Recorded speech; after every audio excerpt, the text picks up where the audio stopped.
नमस्कार साथियों, Suryanagari unique law classes के यूट्यूब चैनल पर मैं डॉक्टर उर्मिला राठी आपका हार्दिक स्वागत और अभिनंदन करती हूँ। बात कर रहे हैं राजस्थान के जूनियर लॉ ऑफिसर्स की।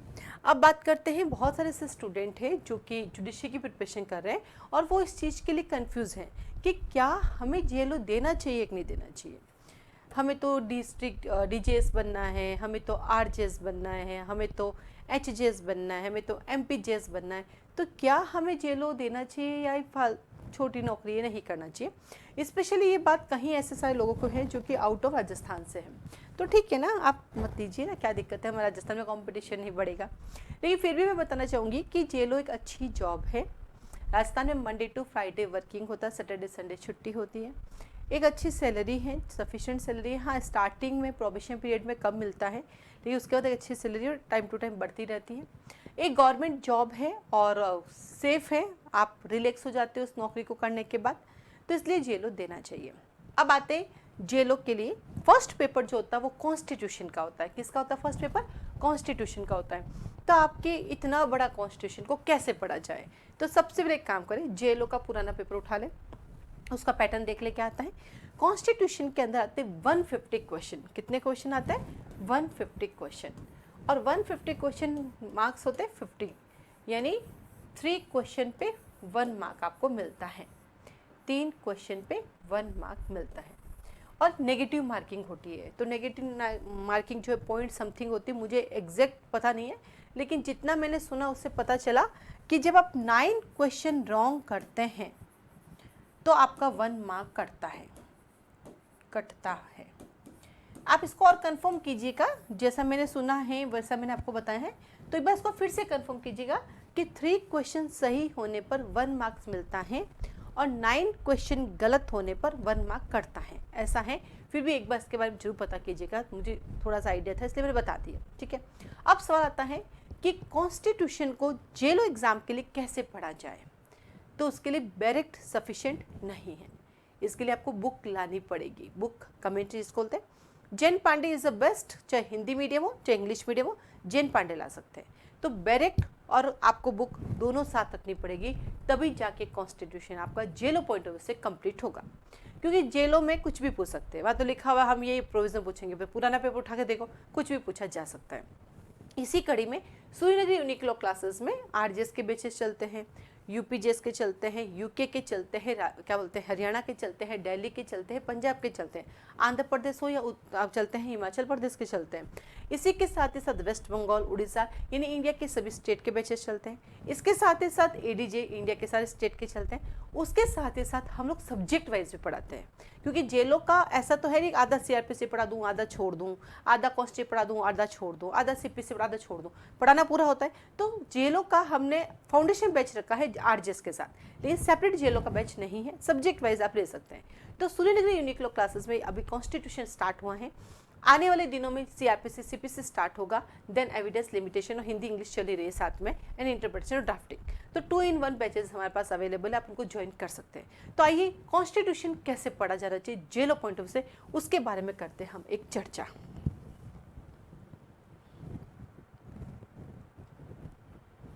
सबसे पहले जब आप कॉन्स्टिट्यूशन पढ़ना है आपको, तो सुंदर सा कॉन्स्टिट्यूशन को पहले आप लिख लीजिए, उसके पूरे डिवाइडेशन को आप अपने कॉपी में लिख लीजिए। क्योंकि जब आप ये डिवाइडेशन ही करते हैं, ये जो हम लोगों का पढ़ाने का पैटर्न है, ये हम लोग ओवरव्यू देके जो पढ़ाते हैं, इसके ओवरव्यू के अंदर ही नहीं करते 30 क्वेश्चन बन जाते हैं, और उसमें से एग्जाम में डेफिनेटली आते हैं, जुडिशरी में भी आते हैं, क्योंकि ये ओवरव्यू हमेशा स्ट्रॉन्ग होता है। ओवरव्यू का काम क्या होता है? उस कानून के बारे में पूरा जानना, जो आप पढ़ने जा रहे हैं, उसमें क्या अमेंडमेंट हुआ, किस में हुआ, कौन कहाँ से आया, कब जोड़ा गया, कौन सा वेरी इंपॉर्टेंट आर्टिकल है, कौन सा नहीं है। ये लगभग हम सारे स्टेट को हम ऐसे ही पढ़ाते हैं, हर सब्जेक्ट को ऐसे ही पढ़ाते हैं। तो सबसे पहले जब आप देखते हैं तो कॉन्स्टिट्यूशन के अंदर इसका नाम है कॉन्स्टिट्यूशन ऑफ इंडिया। अब जब इसका नाम कॉन्स्टिट्यूशन ऑफ इंडिया, तो पहला दिमाग में आना चाहिए कि कॉन्स्टिट्यूशन का नाम कॉन्स्टिट्यूशन ऑफ इंडिया कहाँ दिया हुआ है। यही आपका प्री का क्वेश्चन है। जनरली हम पढ़ते short title action commitment CrPC section 1, CPC section 1। कॉन्स्टी में ऐसा नहीं है। कॉन्स्टी का नाम कहाँ दिया हुआ है? आर्टिकल 393 से। यानी कई बार हम वहाँ तक पहुँच ही नहीं पाते, तो हमें ये भी पता होना चाहिए कॉन्स्टिट्यूशन का नाम का, ये प्री का सवाल है। तो कॉन्स्टिट्यूशन ऑफ इंडिया आता है, इसके अंदर टोटल कितने पार्ट है? टोटल इसके अंदर 22 पार्ट है।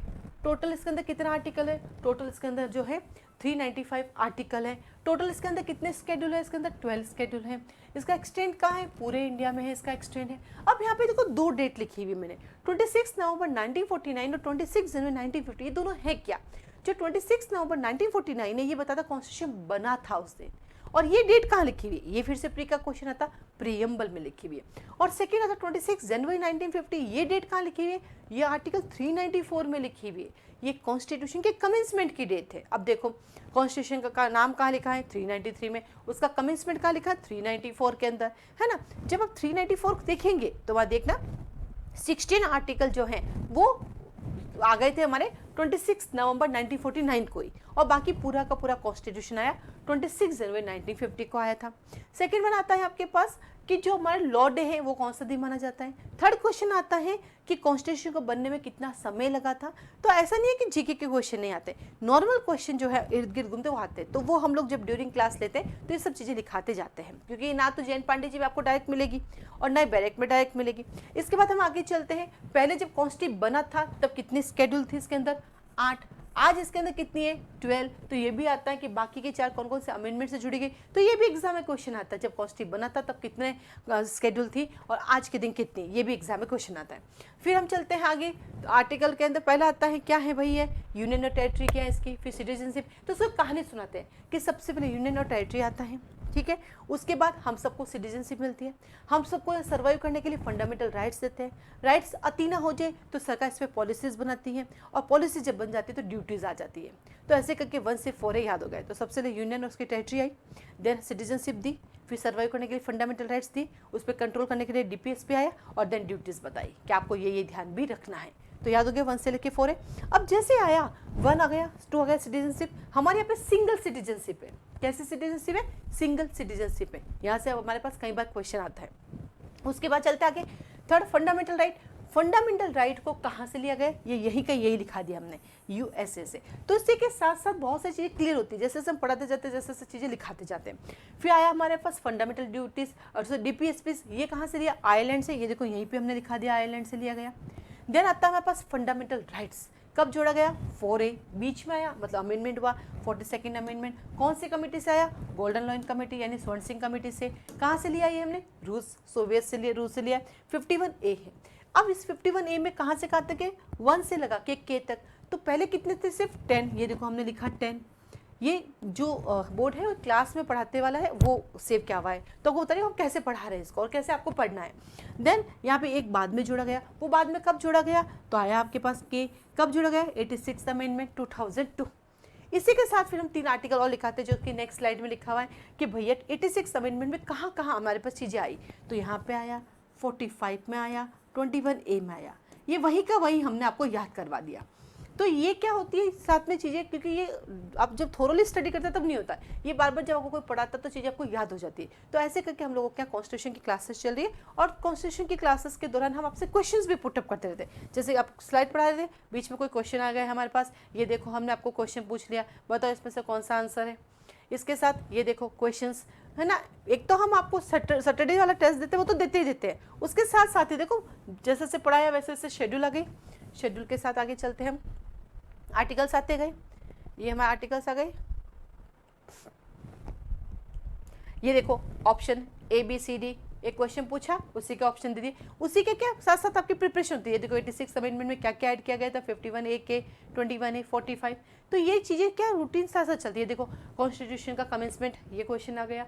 सेकंड क्वेश्चन आ गया, कॉन्स्टिट्यूशन में कितने दिन में बना था, ये क्वेश्चन है। तो ये थ्रू आउट क्लास चलते रहते हैं, बीच बीच में क्वेश्चन भी पूछते रहते हैं हम लोग, इनमें से कौन से अमेंडमेंट में जो है मिनी कॉन्स्टिट्यूशन कहा जाता है। तो ये सब चीज़ें साथ साथ चलती रहती है। तो यहाँ पे सवाल आया कि हम कैसे पढ़ाते हैं, सेकंड आता है आपको कैसे कॉन्स्टिट्यूशन पढ़ना है। तो आइए अब हम चर्चा करते हैं आपको कॉन्स्टिट्यूशन कैसे पढ़ना है। तो सबसे पहले आपके पास उसका पूरा चैप्टराइजेशन होना चाहिए।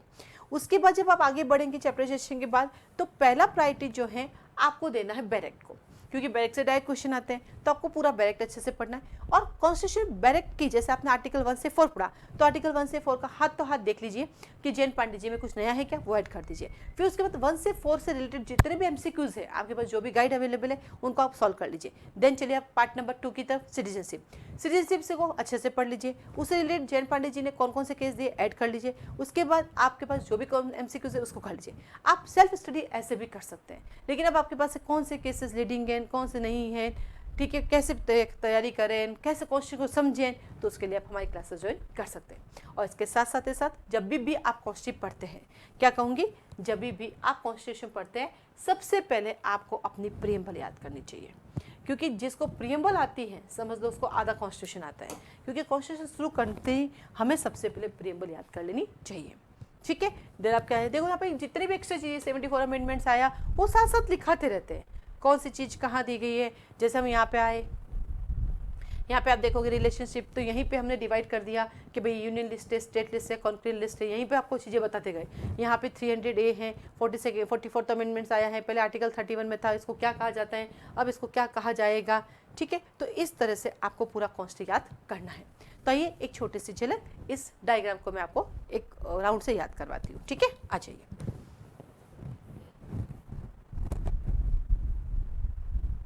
हाँ जी, तो सबसे पहले क्या आता है बेटा, सबसे पहले आता है हमारे पास पार्ट नंबर 1, जो बात करता है यूनियन हेड्स की टेरिटरी की, जो आता है 1 2 का 4। फिर हमें रहने के लिए सिटीजनशिप दे दी गई 5 to 11।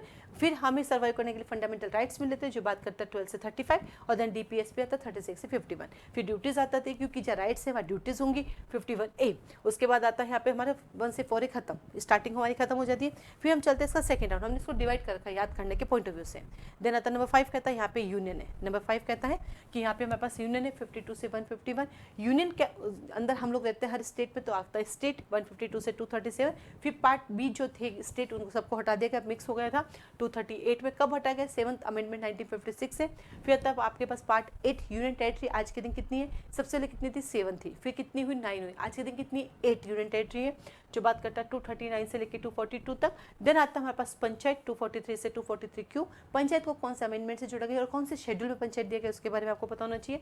फिर आती म्यूनिसिपैलिटी 9A, बीच में जोड़ा गया, बीच में है तो उसका अमेंडमेंट भी आपको पता होना चाहिए, जो बात करता है 243P से ZG तक। और देन आता है आपके पास कोऑपरेटिव सोसाइटी, ये भी बीच में आई है आपके 97th अमेंडमेंट से, जो बात करता है 243 ZH से ZT तक। और देन आता है पार्ट 10, कहता है शेड्यूल ट्राइब्स और एरियाज की बात करता है, जो 244 से 249 है। तो 1 में हमें क्या मिला, सबसे पहले यूनियन टेरिटरी मिली, फिर सिटीजनशिप आई, देन हमारे पास राइट्स दिए थे, फिर हमारे ऊपर डीपीएसपी आई, और देन ड्यूटीज आई। यहाँ पे पहले हम सबको बुलाया, फिर अब जगह आई, सबसे पहले यूनियन आया, देन स्टेट आया। स्टेट के अंदर हमें क्या मिली, पार्ट बी खत्म हो गया, फिर बच गई हमारे पास यूनियन टेरिटरी। तो 28 स्टेट है, 8 यूनियन टेरिटरी है। फिर सबसे छोटी कहीं हमारी पंचायत होती है, पंचायत से ऊपर हमारी म्यूनिसिपैलिटी होती है, उसके अंदर एक नया जोड़ दिया cooperative society, then tribals area आ गए। तो सेकेंड राउंड भी हमारा खत्म होता है।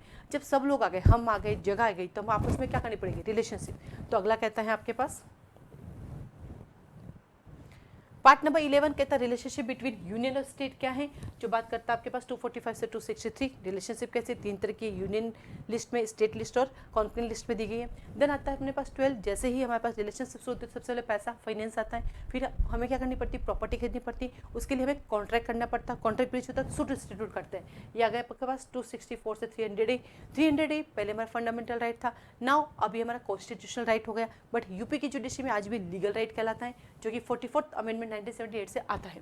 देन आता है फाइनली रिलेशनशिप स्टार्ट हो गई, पैसा आ गया, बिजनेस शुरू करते हैं। चलो trade, commerce and intercourse with in territory of India 301 से 307 तक है। और जब भी हम बिजनेस करते हैं, हम पे कंट्रोल करने के लिए इनकम टैक्स ऑफिसर्स आ जाते हैं, वो उनकी अपॉइंटमेंट कहाँ होती है, तो services under union and state, जो बात करता है 308 से 323, जिसमें 2 आर्टिकल बहुत काम के, जिसमें से एग्जाम में क्वेश्चन आता है 312 और 315 है। देन आता है आपके पास 14A, जब भी ये ऑफिसर ढंग से काम नहीं करते, इनके अगेंस्ट क्या कर सकते हैं, ट्राइब्यूनल्स में, तो इनके लिए क्या बने हुए, ट्राइब्यूनल बने हुए, जो बात करता है 323A से B तक का। 42nd अमेंडमेंट 1976 से जुड़ा गया, फिर से प्रीकैप का क्वेश्चन बनता है। देन आगे चलते हैं, तो यहाँ पे देखो तीसरा राउंड हमारा खत्म होता है। तो पहले राउंड में क्या कहा, आर्टिकल 1 से लगा के 4A में हमें बुलाया, पार्ट 1 से 4A में हमें बुलाया, 5 से लेकर 10 तक में जगह बताई, 11 से लेकर 14A तक हमने बिजनेस शुरू किया। नाउ जब सब कुछ ठीक चल रहा है तो आता है हमारे पास 15 कहता है चलो अब सब कुछ ठीक है, इलेक्शन करवा देते हैं। तो 15 में इलेक्शन आता है, और इलेक्शन में 16 कहता है कि जैसे इलेक्शन आता है सर्टेन क्लासेस कहता है हमें भी स्पेशल प्रोविजंस दे दो। तो 15 इलेक्शन है और 16 स्पेशल प्रोविजन कहता है। यहाँ पे तीसरा राउंड खत्म होता है, चौथा राउंड खत्म होता है हमारा। तो पहला है 1 2 का 4A, दूसरा है 5 to 10, तीसरा है 11 to 14A, चौथा 15 और 16। ठीक है, ऐसे तोड़ के करोगे तो याद रहेगा। और देन मिसलेनियस 17 से लेकर 22 तक। 17 कहता है ऑफिशियल लैंग्वेज लेके आ जाओ। यहाँ पे 343 से 351 है हमारे लिए काम का है, 348 because of supreme court high court की लैंग्वेज बताता है। बाकी स्टेट के अंदर हाई कोर्ट से छोटे जितने भी कोर्ट है उनकी लैंग्वेज सीआरपीसी ने अपना सेक्शन दे रखा है, सीपीसी ने अपना सेक्शन दे रखा है। देन आता है आपके पास इमरजेंसी लग गई, 18 के अंदर बात करता है, 352 से 360। देन आता है मिसलेनियस, सब कुछ खत्म, 361 से 367। जनरली आप देखते हो सीआरपीसी और सीपीसी जहाँ पर मिसलेनियस 7 चैप्टर खत्म हो जाता है, पर यहाँ पे खत्म होने से गड़बड़ हो जाएगी। क्यों गड़बड़ हो जाएगी? क्योंकि अगर यही मिसलेनियस हो जाएगा तो आगे काम कैसे चलेगा? तो अमेंडमेंट तो करने पड़ेंगे। तो फिर यहाँ पे आया 20 अमेंडमेंट 360। इसमें 4 केस है। सबसे पहले शंकर भगवान आते हैं, फिर सज्जन व्यक्ति उनके पास जाते हैं, फिर गोलकनाथ जी को बुलाते हैं, फिर केशवनाथ जी कहते हैं सब कुछ खत्म करो। तो आया आपके शंकर, सज्जन, गोलक और केशवनाथ जी आ गए। देन आता है आपके पास पार्ट 21 कहता है टेम्प्रेरी ये ट्रांजेक्शन्स किए जाएंगे, ये अमेंडमेंट टेम्प्रेरी रहेंगे याद करने के पॉइंट ऑफ व्यू से। तो temporary transactions and special provision है 369 से 392 एंड देन खत्म। सो टाइटल एक्सटेंड कमिटमेंट 393 से 395। तो सबसे पहले आपका काम है प्रेमबल रटो, उसके बाद आता है ये वाला करो, फिर 12 शेड्यूल देखो, फिर आर्टिकल 393 से 395A पढ़ो। देन आप पढ़िए इसकी डेफिनेशन क्लोज, उसके बाद कॉन्स्टिट्यूशन के बारे में एक्स्ट्रा बातें, फेडरल कॉन्स्टिट्यूशन है या फिर यूनिटरी कॉन्स्टिट्यूशन है या क्वाजी फेडरल है, क्वाजी यूनिटरी है, ये किसका मिक्सचर है, इसको किस नाम से जाना जाता है, उसके बारे में पढ़ना है। और देन आपका आर्टिकल 1 से स्टार्ट करो और देन उसके साथ साथ केसेस स्टार्ट करते रहो, ऐसा आप पढ़ सकते हैं। और सूर्यनगरी यूनिक लॉ क्लासेस में ओनली कॉन्स्टिट्यूशन की क्लासेस भी ज्वाइन कर सकते हैं और पूरा बैच भी ज्वाइन कर सकते हैं, क्योंकि जब भी हम कॉन्स्टिट्यूशन पढ़ाएंगे, हम कोई भी सब्जेक्ट पढ़ाते हैं जुडिशरी में भी, तो हम उसको सब्जेक्ट को 0 से Z तक पढ़ाते हैं। हम हमेशा कहते हैं बच्चों को आपको इस तरह से पढ़ाएंगे कि आप कोई भी तरह का एग्जाम देने चले जाओ, ये आपके सब जगह काम आएगा। इसके अलावा क्लासेस को लेके सूर्यनगरी यूनिक लॉ क्लासेस में आप कॉल मैसेज कर सकते हैं, टेस्ट सीरीज के बाद कॉल मैसेज कर सकते हैं। और मेरा नंबर है 9950574460। आज के लिए